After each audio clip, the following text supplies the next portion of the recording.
Lowpod, tu red de podcasting, presenta Trincheras Ocultas, no dar cabida en la historia a ciertas historias. Lowpod, ¿nos oyes? A ver, lo que se ha hecho aquí básicamente es decir, todos los males generales de Europa se le han achacado automáticamente a España. No, es que además te lo dicen con un tono paternalista como, bueno, pero es que acabas de llegar a la zona de naciones democráticas del mundo, entonces es que no te sabes las reglas, te las voy a contar.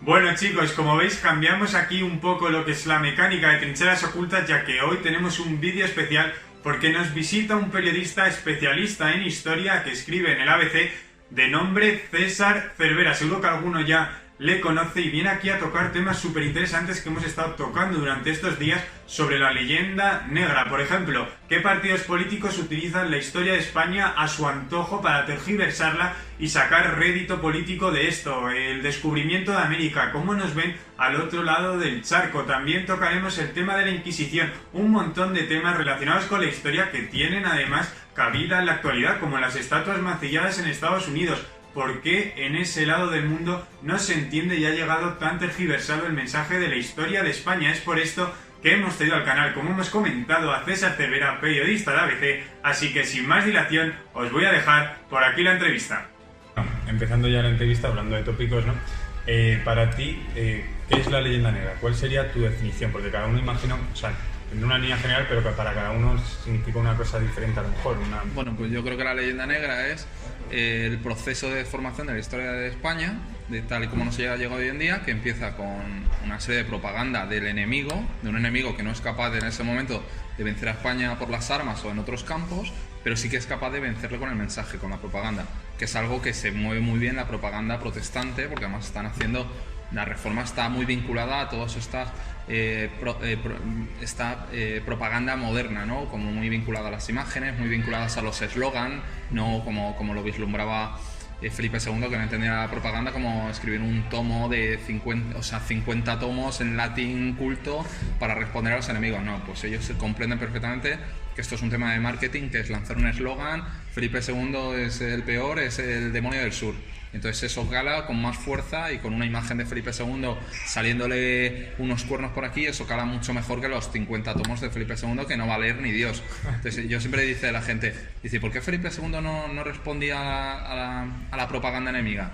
Bueno, primero no respondía por la misma razón que hoy en día no respondemos en Cataluña. Porque en Cataluña tú lo que quieres es que Cataluña se reconcilie contigo. Entonces tú no puedes usar propaganda contra Cataluña. Estás intentando convencerlos para que se queden, y con la reforma pasa lo mismo. Felipe está intentando convencer a los Países Bajos, a Holanda y a todas las provincias rebeldes, está intentando convencerlos de que vuelvan. No puede atacarlos, no puede decir los holandeses es que tienen cuernos y son muy malos. Ellos tienen esa ventaja, ellos están al ataque, nosotros estamos a la defensiva. Por un lado no se defiende por eso, y por otro lado España se defiende, pero se defiende de una forma muy torpe, y es por eso usa una serie de usos, una serie de mecanismos de propaganda, que le entienden propaganda, que ya no se llevan en esa época. Eso, responder en latín, pues bueno, es una batalla perdida. Y entonces creo que la leyenda negra es la propaganda que con los años, cuando España por fin pierde esa posición hegemónica donde ya no puede ni disputar las batallas militares, o sea, las batallas que estaba ganando, pues esa historia, convertida por los nuevos líderes mundiales, las nuevas potencias hegemónicas, se convierte en historia oficial. Se va arrastrando esa propaganda y se acaba convirtiendo en historia que está en los libros. Lo que era al principio panfletos y eran barbaridades, con el tiempo se convierten en libros oficiales, que han sido los que hemos ido aprendiendo en los siglos XVIII, siglo XIX. Hemos aprendido la historia oficial de esta propaganda. Esta leyenda negra, además, lo que tiene un efecto espejo, ¿no?, en la propia sociedad española, y es que en un momento dado tú eres una sociedad que domina el mundo, eres la gran potencia hegemónica, y te crees que puedes comerte el mundo y tal, te lo crees. Y entonces todos los ataques del exterior te los rebotas y te da absolutamente igual. pero con el tiempo esos rebotes, cuando tú vas menguando, cuando tú ya cada vez eres menos cosas, pues te las acabas creyendo. Entonces la leyenda negra, sobre todo el gran peligro que tenía la leyenda negra es cómo ha ido calando en la sociedad española hasta el punto de que el país donde mejor funciona la leyenda negra hoy en día es España. O sea, muchas veces tú te vas al extranjero a hablar de España y dices una serie de tópicos sobre los españoles que la gente te dice, no, yo no pensaba eso de los españoles. Eso es un buen ejemplo, dicen siempre, en el sur de Italia. Bueno, nosotros todos los españoles tenemos ese concepto de que los españoles somos un desastre en la administración, que somos un caos, que los que tienen una burocracia muy eficaz y muy eficiente son los alemanes, la gente del norte. Y curiosamente en el sur de Italia siempre se decía tradicionalmente que los españoles eran los prusianos del sur de Europa. ¿Por qué? Porque tenían un concepto, ellos habían tenido una administración española y tenían un concepto diferente de lo que tenemos los propios españoles de nosotros mismos. Eso pasa en todos los países tienen un concepto que cuando se van al extranjero descubren que oye, pues yo pensaba que me veían así en el extranjero, no te ven así. O sea, que dirías que en España el problema que ha habido, ¿no?, puede ser una autocrítica constante desde tiempos, yo qué sé, desde el siglo XV, se podría decir. Claro, yo creo que eso, España tiene el ADN, o los españoles tienen el ADN, un sentido de la autocrítica muy desarrollado.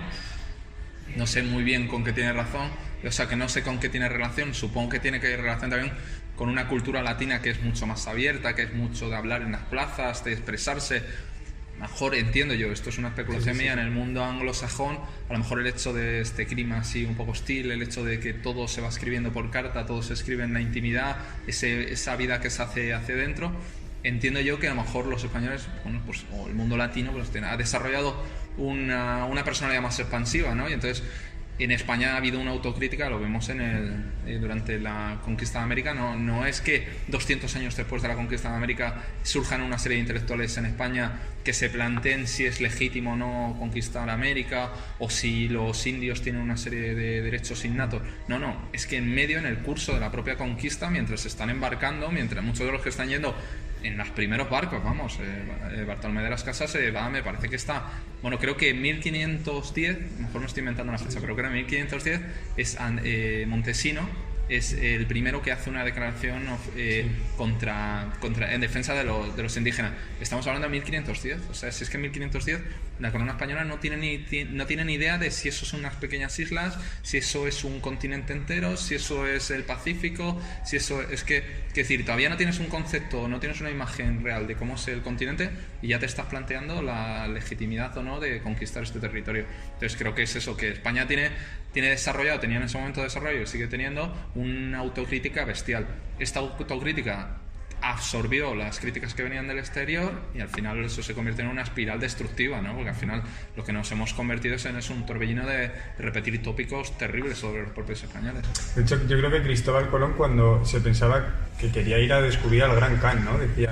Claro, sí, por eso digo, yo creo que eso también muchas veces falta perspectiva, pues imaginamos la conquista de América ya desde una visión presentista, una visión posterior, y tú piensas, bueno, es que claro, ellos estaban pensando en cómo derribar al Imperio Azteca. Es que Cortés tenía un plan para derribar al Imperio Azteca, ¿no? Porque el Cortés no tiene ni idea de cómo era el Imperio Azteca. Entonces no puede tener un plan, no puede desarrollar absolutamente nada. Y los reyes católicos, de hecho creo que los dos reyes, o sea, tanto Fernando como Isabel, cuando fallecen, no tienen todavía ni idea. O sea, no hay un efecto real en la economía castellana o en la economía de la corona de los Reyes Católicos. O sea, no hay un efecto económico. Simplemente, bueno, pues sí, ha habido una serie de beneficios, ves el potencial de esas tierras, pero Castilla en ese momento no se ha disparado los beneficios. Si Castilla tiene unos beneficios mayores en ese momento, porque realmente Castilla venía hacia un momento pujante. Es que coinciden todos los factores. Yo siempre digo, he escrito algún artículo que siempre se suele decir que esto también es una teoría de Rocabarrea y tal, el tema del imperio inconsciente, que España descubrió, bueno, todos los imperios, esto es algo que dice la propaganda enemiga de los imperios, para quitar méritos siempre se dice, no, es que todo ha sido casualidad, es que España de repente se encontró ahí un continente y le empezó a llegar oro y se inventaron la realidad es que se habían dado muchas serie de factores. O sea, España no es que se encuentre un continente, es que España se encuentra Castilla, que es una potencia que hasta en ese momento no había tenido una gran potencia, no había desarrollado su potencial marítimo, que lo tenía desde por lo menos el siglo XIV, el siglo XIII, ya se veía que Castilla podía tener un gran desarrollo naval. Pues justamente coincide esto que puede volcar esto. Portugal en ese momento está volcado en África. Es decir, España no es que cree un imperio de forma inconsciente, no, es que está creando un imperio porque se han dado todas las condiciones perfectas para poder desarrollarlo, tiene el potencial para desarrollarlo. Y luego, no sé por qué te me he ido tan... No te tan por las preocupes, ramas. no, si a mí me encanta que te empieces ahí a profundizar porque así tocamos todos los palos. Nos vamos rápidamente al presente y volvemos al pasado. En el presente, ¿qué partidos políticos piensas que defienden la leyenda negra en este momento? A ver, yo creo que en general el tema de la leyenda negra, y eso es un descubrimiento, o sea, yo creo que nos ha pasado a muchos españoles en los últimos años. Yo cuando leí sobre la leyenda negra en su momento, yo siendo adolescente, cuando he ido leyendo y he ido descubriendo que existe una cosa llamada la leyenda negra, a mí me sonaba eso muy antiguo, me sonaba, bueno, pues es un problema del siglo XVI. Luego te das cuenta que está también presente en la Ilustración. Dice, bueno, hay algunos movimientos, el humanismo, la Ilustración, una serie de movimientos intelectuales que también han absorbido muchos de los tópicos contra los españoles. Y vas alargando el y dices, bueno, pero ya estamos en el siglo XX, ahora somos un siglo XX, siglo XXI, ya estamos una nación europea, homologada con el resto de los europeos. Somos un país que estamos en el Occidente, en el sitio más desarrollado del mundo. Y entonces es cuando tú te planteas, o yo siendo adolescente me planteo, bueno, claro, esto de la leyenda negra es un duelo, es un pleito historiográfico, un pleito que hablarán los historiadores que están debatiendo y tal. Claro, en los últimos años lo que descubres es que, o sea, yo como español lo que he descubierto es que todos estos tópicos están muy presentes. Es decir, que es imposible que la leyenda negra sea una cosa superada o un pleito historiográfico, sino que es una cosa que tiene implicaciones directas en la forma en la que el resto de personas del mundo, el resto de naciones, el resto de instituciones internacionales tratan con España. Porque, por ejemplo, en el momento en el cual a ti te dan el varapalo, o te dan este toque de atención, la justicia alemana, la justicia holandesa, la justicia belga y tal, pero es que te lo dan, y creo que también es la escocesa, o sea, la británica también. Creo que el tema es que no solamente te dan un toque de atención y te dicen, no, es que el delito de sedición que usted dice, eso no existe en nuestro país. No, es que además te lo dicen con un tono paternalista, como ver, es que acabas de llegar a la zona de naciones democráticas del mundo. Entonces es que no te sabes las reglas, te las voy a contar. El de sedición, nosotros que sí que formamos parte desde tiempos inmemoriales en la democracia, me das tú Alemania, que grandes lecciones puede dar de democracia y de creación de prosperidad en Europa. Y entonces te dan ese tono paternalista de, bueno, que es que a Puigdemont no lo podemos devolver porque hay una serie de razones. Bueno, ya lo entenderéis, cuando llevéis unos años de democracia ya lo entenderéis. Pero además es que lo que la gente yo creo que no entiende es que Europa no se entendería sin España, ¿no? Claro, y en cualquier caso es que tenemos una serie de tópicos sobre nosotros de que es que nosotros no somos democráticos. Y dice, ¿quiénes son democráticos? Dime un país que haya sido democrático. Porque todos los países, cuando tú haces historia comparada y comparas la historia de España con la de Francia, con la de Italia, con la de Alemania, con la de Inglaterra, lo que te sale es que prácticamente los mismos procesos que ha sufrido España los ha sufrido los han sufrido el resto de nuestros países del entorno, los mismos. Se han enfrentado a los mismos desafíos. Luego ha habido un siglo XX que ha sido diferente, para bien y para mal. O sea, nosotros, por ejemplo, hemos tenido una guerra civil brutal y una dictadura brutal, pero no hemos tenido una Segunda Guerra Mundial ni una Primera Guerra Mundial, que es una demostración del afán autodestructivo que tienen muchos países europeos. Como un continente con esos vínculos culturales que hay, de repente tiene ese afán por enfrentarse entre ellos, entre alemanes y franceses, entre gente que son vecinos. También es interesante que en España en ese momento, en el siglo XVI, XVII, XV también, nunca hubo una guerra civil por religión, porque eso sí que estaba pasando en el resto de Europa. Eso yo creo que también es un factor diferencial. Claro, a ver, si tú cuando te pones a comparar historia, pues, empiezas a hacer historia comparada, a ver, lo que se ha hecho aquí básicamente es decir, todos los males generales de Europa se le han achacado automáticamente a España. Entonces, todos los males, si los sacáramos uno a uno y dijéramos, la intolerancia religiosa la sacas de España, que parece que solamente es España el que ha sido intolerante religioso, te das cuenta que es que intolerancia ha sido, en verdad, es un término para toda Europa. Europa ha sido muy intolerante religiosamente y sigue siendo muy intolerante religiosamente. Yo decía el otro día, lo comentaba con un amigo, digo, ¿tú crees que si Felipe González o Aznar hubieran sido luteranos, hubieran tenido menos votos en España? ¿Hubiera habido menos gente que lo hubiera votado en España? Yo creo que no. Yo creo que todo lo contrario. Felipe González hubiera sido luterano y hubiera arrasado igualmente las elecciones en el 82. O sea, que le hubiera dado igual a los españoles del 82 o el 83, no estoy seguro. Ahí también Yo creo que a los españoles de los años 80 le hubieran dado absolutamente igual si eres luterano o si es budista, vamos. De hecho, yo creo que la gente socialista incluso lo hubiera recompensado, hubiera dicho, oye, fíjate, ya está separada de la Iglesia Católica, a lo mejor le hubieran dado una recompensa, más votos todavía. Y sin embargo, estamos viendo que en Inglaterra, en el año 2000 y pico, todavía Tony Blair estaba ocultando que se iba a convertir, en cuanto iba a dejar en cuanto iba a dejar el cargo, se iba a convertir al catolicismo. Creo que por influencia de su mujer, no estoy seguro de ese dato, pero quiero decir que todavía estaban con esos complejos religiosos, ¿eh? Fíjate lo en chino que nos suena a nosotros, lo lejano que nos suena el que estén preocupada la gente porque tu líder político es una religión o otra. Bueno, fíjate, Pablo Iglesias. ¿De qué religión es? Todavía habría que preguntarse en Inglaterra si todavía pesan que puedan llegar a ser católicos o que sean musulmanes que lleguen al cargo. O sea, creo que todavía es algo que puede influir. En el año, me parece que es en el año... Es que no sé exactamente el año, pero vamos, a finales del siglo XX todavía en Inglaterra había una ley que impedía que una reina pudiera ser una reina o una infanta, o sea, cualquier persona con derechos dinásticos en Inglaterra, en el trono de Inglaterra, fuera de una religión que no fuera la anglicana. Todavía en finales del siglo XX, fíjate, eso son cosas que nosotros, que somos tan mega intolerantes religiosos, nos suenan a chino y que ya las hemos superado. O sea, que decir que intolerantes religiosos hemos sido todos en Europa. Poco democráticos, pues, la democracia es un fenómeno la democracia liberal, tal y como la concebimos, es un fenómeno muy reciente del siglo XX, y así todo. Y la unión entre europeos, es que los españoles somos unos keinitas, es que estamos todo el día enfrentando entre nosotros. Pues en toda Europa, es el ADN de Europa. Es el ADN, es básicamente el hecho de coger estados y ponerlos muy pegaditos, un gran número, hasta que se peguen entre ellos o hasta que un pez grande, una Alemania, absorba el resto de alrededor. Se absorba una Holanda, Luxemburgo.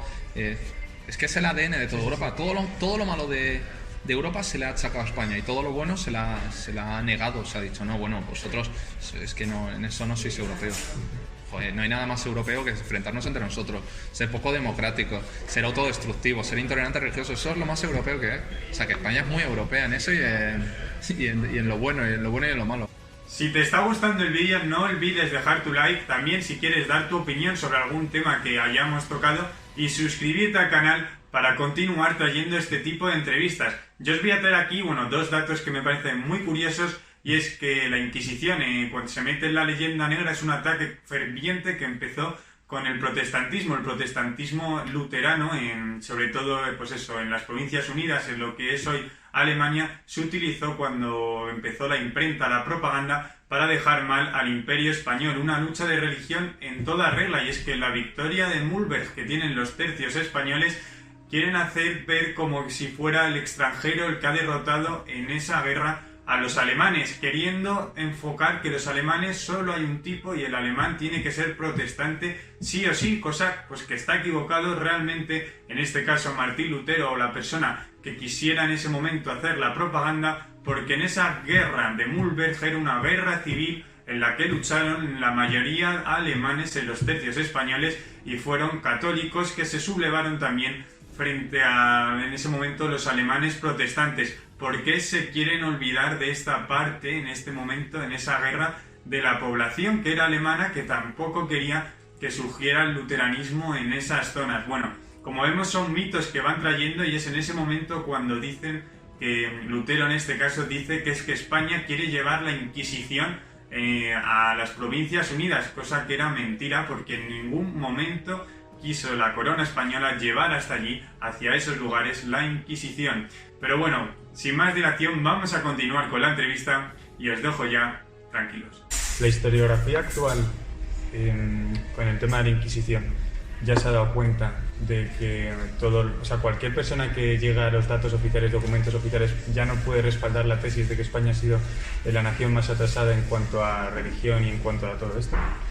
Sí, pero yo creo que para el gran público, mira, el año pasado haciendo una entrevista, el año pasado, creo que fue hace 2 años, haciendo una entrevista a Josep Pérez, el hispanista, sí, que ha tratado temas de la Inquisición española, ha tratado temas de los comuneros, de la expulsión de los judíos, o sea, temas así muy mitificados. ha tocado todos estos temas. Y él estaba convencido como historiador muy académico, como hombre de libros, está muy convencido de que hoy en día ya no existe la leyenda negra porque, bueno, que son cosas superadas. Dice, porque tú te vas a los libros historiográficos, te vas a la historiografía moderna y dices, jo, ya no está, es que no aparece esto. Son tópicos superados, pero la realidad es que normalmente los historiadores... vamos a hablar sobre el caso de Josep Pérez. En el caso de Josep Pérez es una persona que por su afán académico está muy desvinculado ha fallecido hace pocos meses, está muy desvinculado de la realidad social. La realidad social es que los libros historiográficos tardan muchísimo en calar las ideas que exponen los libros historiográficos, o sea, académicos puros y duros, tardan mucho en llegar al gran público. Por eso yo creo que es muy importante la labor divulgativa, porque haces ahí de puente entre esos libros que tardan un montón en llegar y un público que lo tienes más expuesto, ¿no? Por ejemplo, en nuestro caso es que tenemos al público que está leyendo la noticia sobre Messi, el último golazo de Messi, y justo se encuentra una noticia de la Inquisición española. Entonces tenemos un público muy amplio. Entonces yo creo que ellos no son conscientes de que los tópicos tardan mucho, y sobre todo la gente se informa de la historia, esto es una cosa asombrosa, a través de la literatura y a través de la ficción. La gente es la principal creadora de imágenes históricas, la ficción, eso es una realidad. Y entonces creo que la Inquisición, los datos están lo suficientemente demostrados, salvo que te vayas a autores decimonónicos y que te quieras empeñar y decir que sí, que la Inquisición está aquí demostrado con estos datos, salvo que te vayas a eso. Quiero decir, hay suficientes libros, incluso de diferentes de historiadores de diferentes corrientes y de diferentes ideologías, que demuestran que los datos de la Inquisición, bueno, pues los que se han dado tradicionalmente, los que daba el padre Llorente, que es el gran creador, es afrancesado, que creó esta exageración sobre no recuerdo ahora exactamente qué cifra daba él, me parece que eran 50.000, pueden ser, o 50.000 en solamente los primeros años de Torquemada. Vamos, daba una cifra que ya era imposible de remontar el resto del siglo, ¿no? Que lo repartas por el resto del siglo de ser una barbaridad. Todos esos datos están muy superados. Otra cosa es que estén llegando al gran público. Y aún así sigue habiendo, una de las cosas que tiene la leyenda negra es que ha provocado grandes boquetes, digámoslo así, sobre líneas historiográficas. O sea, te encuentras grandes vacíos, porque claro, los propios historiadores de diferentes siglos no les ha interesado ahondar en cosas que consideraban que eran tóxicas, ¿no? Quiero decir, por ejemplo, Iván Vélez, que no es historiador, es arquitecto, pero fíjate que tenga que venir un arquitecto para hacer la primera biografía actualizada de Torquemada, la ha sacado hace pocos meses. Eso es una demostración de que algo ha fallado en la historiografía tradicional española, ¿no? Un personaje tan importante como Torquemada que no tuviera una biografía actualizada. ¿Por qué? Pues porque ningún autor hasta ahora, más allá de libros así exagerados, prácticamente, bueno, pues casi literatura lúgubre, ¿no? Más allá de eso, no había nadie que le interesara saber quién era Torquemada, lo cual es asombroso, ¿no? Otra cosa, yo creo, a destacar podría ser que Julián Juderías decía en su libro de la leyenda negra que en la historia de España muchas veces los abanderados que la defienden suelen ser historiadores que son foráneos, ¿no? Extranjeros. Ahora mismo se está cambiando un poco esta visión y está viendo más historiadores españoles, o estamos viendo como el caso de Iván Vélez, que es que tienen que ser arquitectos. ¿Ha cambiado esta línea o sigue totalmente igual? No, a ver, yo creo que... Yo no conozco mucho la historiografía del siglo XVIII, siglo XIX. Me sigo preguntando por qué sigue habiendo, porque cuando vas a los libros de historia, porque hay vacíos en tantos asuntos, vamos, en tantísimos. Entonces no sé exactamente muy bien qué estaba pasando en el siglo XVIII o siglo XIX, no me aventuro a decir en qué estaban ocupados. Hoy a lo mejor estaban ocupados, por ejemplo, yo sé que en el siglo XIX el problema es que muchas veces estás preocupado en temas presentistas del siglo XIX. A ellos les interesa reafirmar que España es un país liberal desde la época de los visigodos, pues claro, pues se van a escarbar a otros temas. Quiero decir que no sé exactamente qué es lo que ha pasado. Sé lo que pasa hoy en día, sé que a partir de los años 70, 80, 90, bueno, pues empiezan a surgir una serie de hispanistas extranjeros y tal que tocan temas que los historiadores españoles no están tocando, o que cuando lo tocan con una etiqueta de historiador ultracatólico o historiador muy conservador y tal. Y entonces el hecho de que vengan hispanistas, que vengan gente de fuera y que encima son hispanistas, o sea, que vienen con una serie de tópicos, sellos de fábrica que piensan sobre los españoles, pues se ha hecho mucho para despejar ciertos velos que había en la historiografía española. Empezando por las biografías que ha habido de Felipe II, por la expulsión de los judíos, por la Inquisición. Entonces creo que el hecho de que haya habido hispanistas ha sido una cosa que necesitaba la historiografía española, era algo clave, porque no no iba a surgir ese movimiento, necesitabas... Mira, por ejemplo, cuando Hugh Thomas, que es el famoso de la conquista de América, ¿no? De la conquista de México, cuando él escribió un libro, lo contaba en una de sus últimas entrevistas en vida, él contaba que cuando escribió un libro de la guerra civil en España, todo el mundo le dijo en España, ni se te ocurra, pero ¿cómo te vas? Claro, porque lo escribió pues, antes incluso de la transición, ¿no? Dijo, ¿cómo no se te ocurra meterte en este lío? Que la guerra civil aquí, la gente se enfada mucho, la gente no quiere hablar. Y aún así él consiguió encontrar bastantes testimonios, escribió un libro que ha tenido, es verdad que es muy literario, es muy, o sea, no es tan el libro más fiel sobre la guerra civil, pero que sí que tuvo cierto consenso tanto de la derecha como de la izquierda, de decir, vale, no, a los extremos no nos ha gustado nada, este libro es una mierda, ¿no? Y que eso ya es un avance, eso es una señal de que se han hecho las cosas bien. Era importante que viniera una persona de fuera para hacer algo así. Si no hubiera venido nadie de fuera, hubiera sido imposible que un autor español hubiera escrito un libro de la guerra civil sin que alguien le dijera, bueno, es que tu abuelo era de los unos, es que se te ve el plumero, es que no sé qué. Entonces, los hispanistas han venido muy bien para romper la baraja.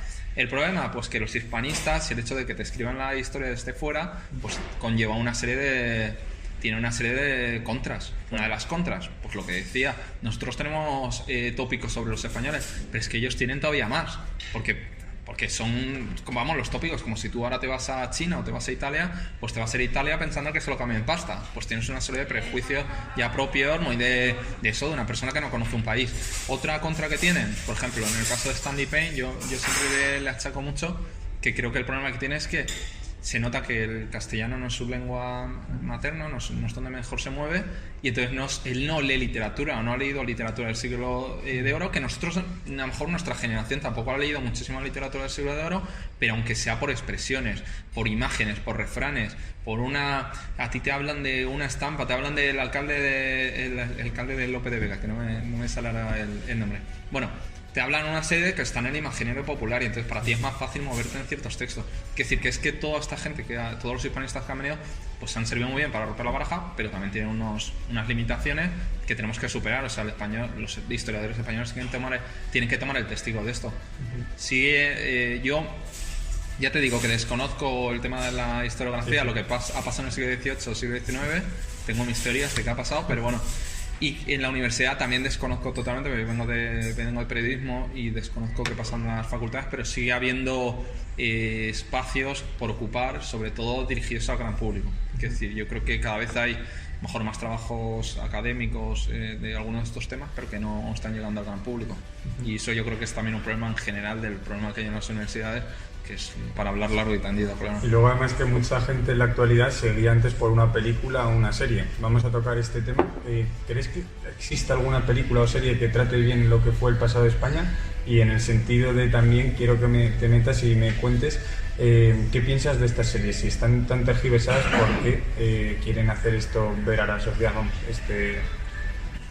A ver, yo creo que es lo que te comentaba antes, que la mayor parte del público mayoritario se informa de las épocas, las construcciones que tiene en su cabeza de los diferentes periodos históricos, nosotros mismos, vamos. Sí. La mayor parte de los episodios a ti te hablan de los mongoles y a lo mejor no has leído nada de los mongoles porque no ha caído en tus manos un libro bueno de los mongoles, y entonces la primera imagen que tienes pues a lo mejor es la de John Wayne vestido de mongol, el vestuario que tú te imaginas que es como es un mongol, y es que no has tenido otra fuente de información que esa para construir una imagen que se ha quedado en tu cabeza construida. Pues eso pasa en general, la ficción sirve para construir imágenes en la cabeza de la gente. Series españolas que hayan funcionado. Que tú hayas conocido y digas, joder, pues no está mal, no tiene tantas. A mí me ha sorprendido mucho la de Hernán Cortés que hizo Amazon. Es verdad que la serie era muy mala porque yo creo que para empezar era una serie que da por hecho, no sé si la has llegado a ver. Sí, he visto 3 capítulos, 4. Pues yo igual, no llega más lejos. Bueno chicos, si llegamos al final de la primera parte, hay que recordaros la primera parte de esta entrevista con César Cervera. La segunda parte la subiré pues la semana que viene, que la tengo que editar también, pero he querido dividirlo así en una especie de mini documental para que os podáis suscribir al canal también, y así la siguiente semana os saldrá la notificación. Entonces es importantísimo que la activéis. Muchas gracias sobre todo por todo el apoyo que me dais. Os prometo que si os gusta seguiré trayendo este tipo de entrevistas. Y bueno, este ha sido un nuevo formato, espero que os haya gustado. Nosotros nos vamos a ver aquí la siguiente semana por vuestras trincheras. ocultas. López Obrador. Populismo. Cristóbal Colón. Bueno, en la batalla determinante de esta guerra, de la guerra de emancipación, combaten más indígenas en el bando de los españoles peninsulares que en el bando de los españoles de América. Sí.